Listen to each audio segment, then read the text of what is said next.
Welcome to this daily guided meditation practice. This is the Attentive Mind. My name is Nathan, and I'll be guiding you through this meditation practice today.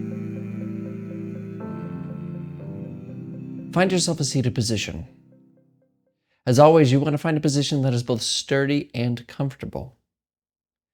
You don't want to be uncomfortable during the practice because then you'll just be unnecessarily distracted by your body during the practice. So if you find a comfortable position, you won't need to worry about your body. You also want to find something sturdy, preferably upright. Because if you're sturdy, it gives your body and your mind a sense of groundedness, of being here. Not to use this moment to get to the next as a stepping stone, but just this moment as it's just this moment. So, sitting in a chair works very nicely. You can lie down, just don't fall asleep. And of course, you can sit in a formal half lotus meditation posture. Just find what works for you, as long as it is sturdy and comfortable.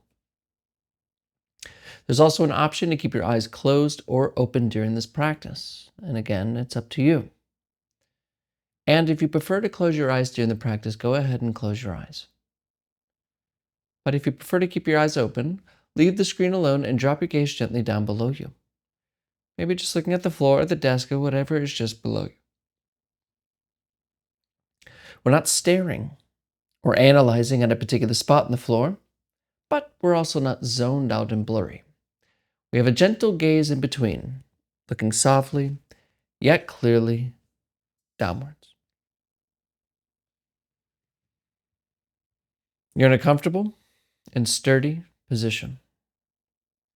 And your eyes are either closed or open, gaze directed softly, yet clearly, downwards.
Our practice begins with allowing and acceptance.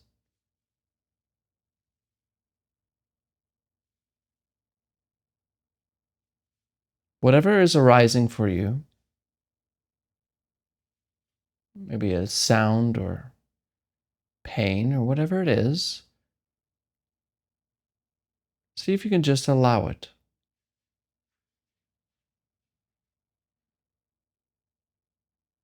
Whatever arises, let it arise. Right here.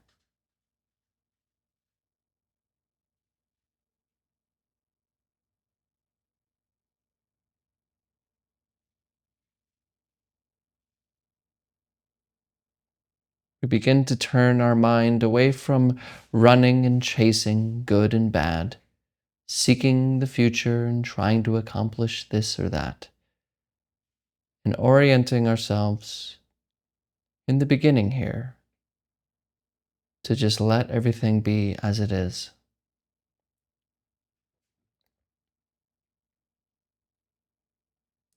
So just notice this moment right here. Let it be.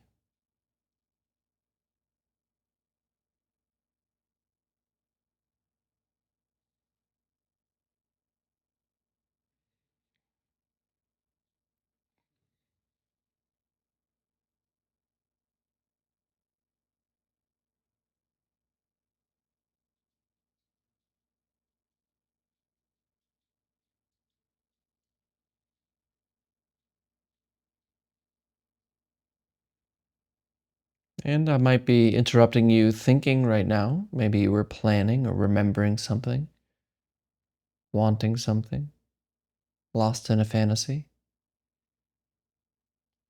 And that's okay.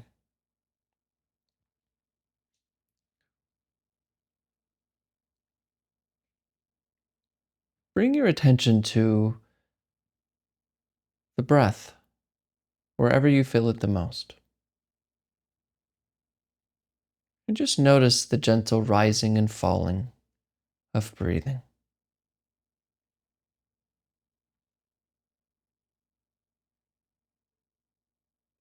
We're not doing this for any particular reason. We're just continuing to allow things to be as they are and remaining with the breath.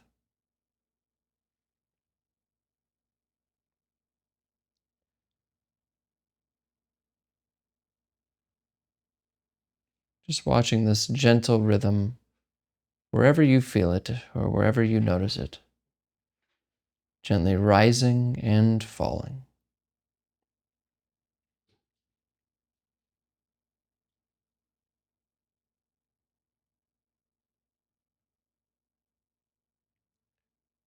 There's nowhere to go, nothing to do, and no person to become, no future to achieve, only breathing.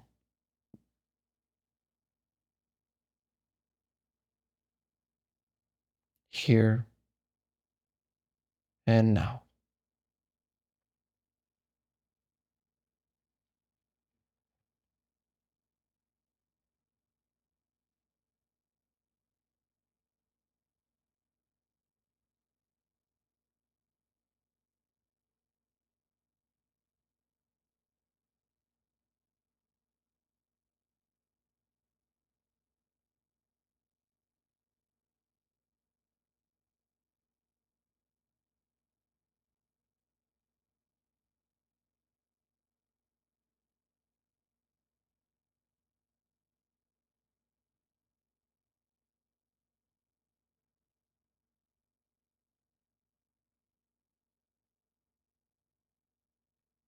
And when you notice that you are lost in a thought, like I may be catching you thinking now, just gently return to the breath. No force, no purpose, just breathing, rising and falling.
Come back. Come back to the breath.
breathing,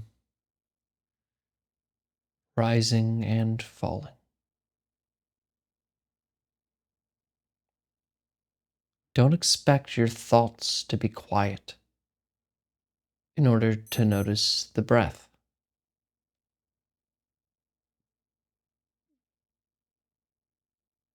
We return to the breath and we notice the breath as thoughts are happening.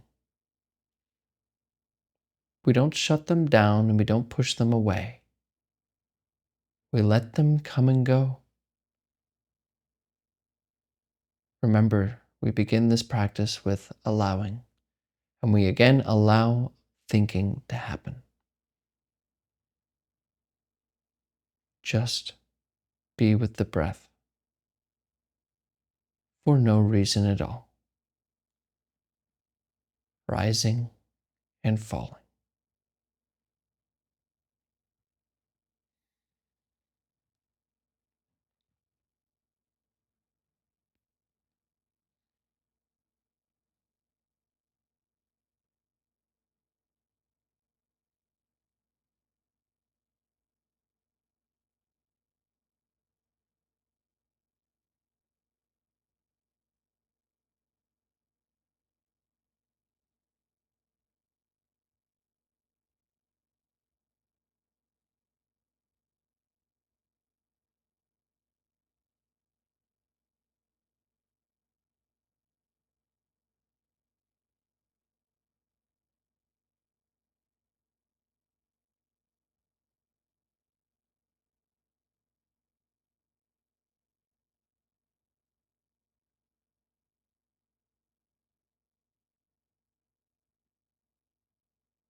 Right here.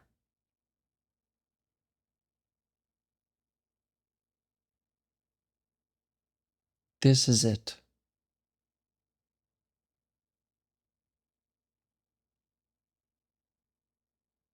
We spend our whole lives to come back to this.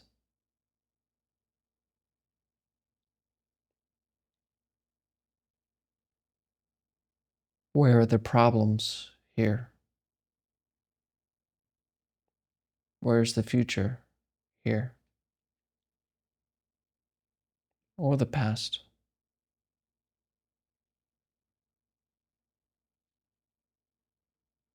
So rest.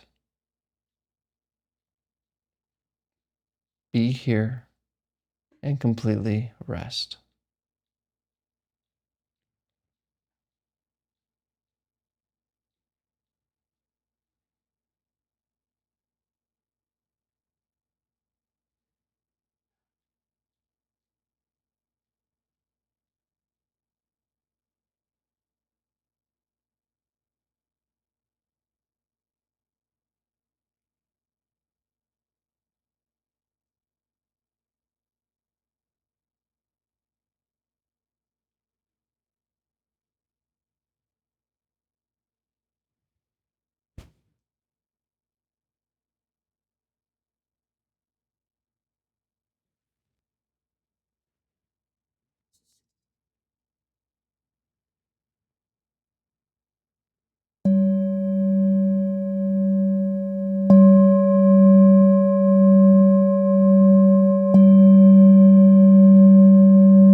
All right, you can look at the screen.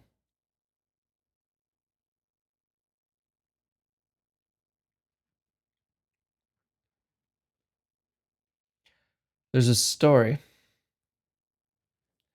of a man who one day went to the market, not to buy anything,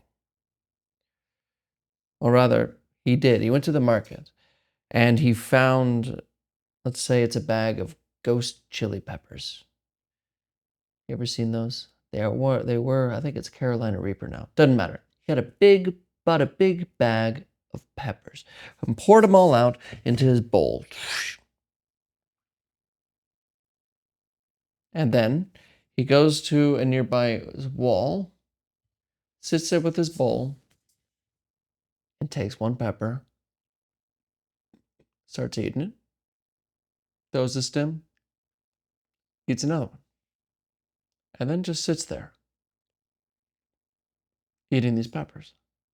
Now, of course, these are very, very hot peppers, so his eyes start to water, his ears start to tingle, he starts losing his hearing, he starts to get red and just sweating, but he just keeps.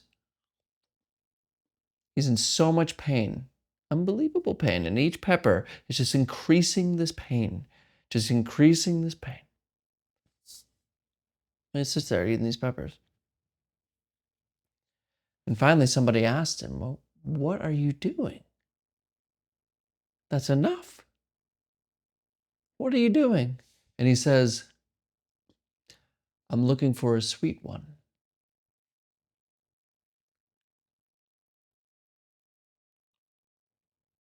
What is your bag of peppers? What is the thing you do over and over and over and over again that gives you pain just so you can get that one thing that you're looking for that usually doesn't show up?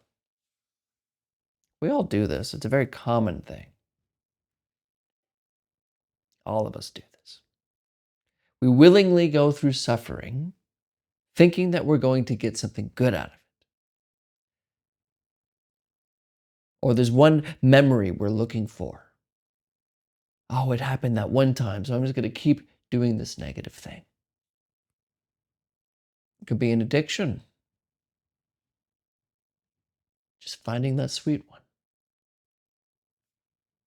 But for most of us, it's seeking happiness, seeking well being by solving our desires, by achieving things from the future, achieving and gaining things from the outside.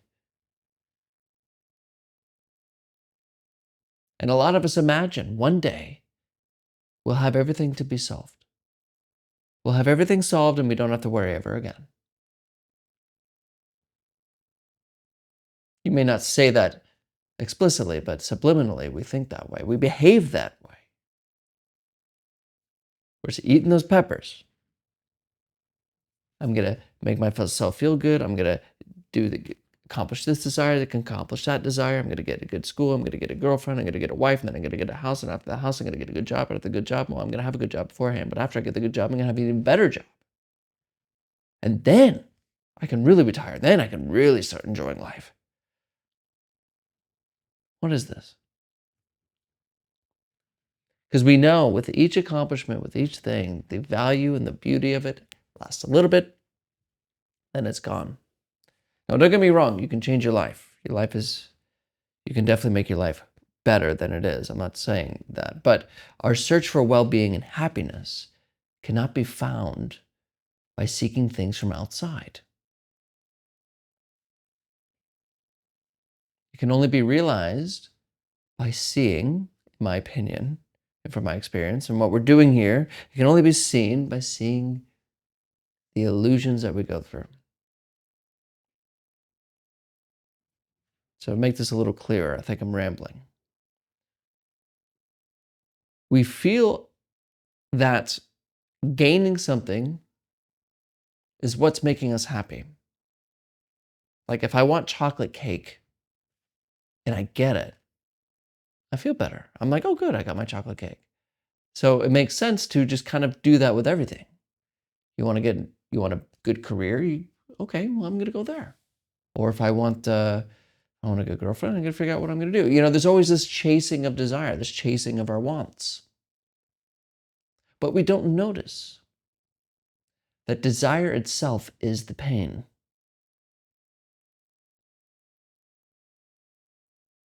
When we say, want chocolate cake, there's this feeling of want, and that's uncomfortable. It's biology. But then we get it. We think it's the object that gave us well-being. We think it's the object, the cake, that made me happy, but it's not. It's the absence of desire. But we don't know that. We think it's the object that gave me well-being. So we seek our objects to make us well. When really, when we get the thing we desire, we're just pushing down that negative feeling of desire. We're pushing down that pain of wanting. Which is why the man sitting and eating these chilies, even though he's burning up, oh, but the next one might be sweet.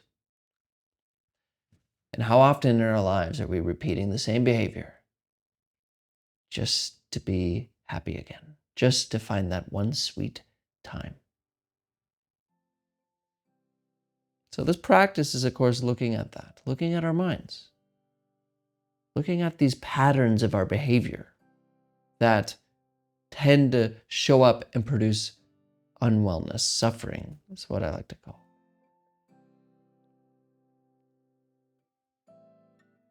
And it's important to see that. So when you sit and with the breath and you allow your thoughts to just kind of do what they want, and you're no longer involved, you can see it. Instead of being trapped by the thoughts, you can see the patterns. You can see this chasing for the future to be happy, this behavior that's an overwhelming pattern that you keep continuing, that doesn't satisfy. But if you can't practice, if you're not creating some distance from your thoughts, from the mind, then you're enslaved by them. And you'll just be like that man sitting on a wall, buying a bag a day after day after day of the same damn chilies, thinking that one day, because ever so often you get a sweet one, so you keep looking. Don't be that. Practice. Thank you for your time today, and as always, I'll see you tomorrow.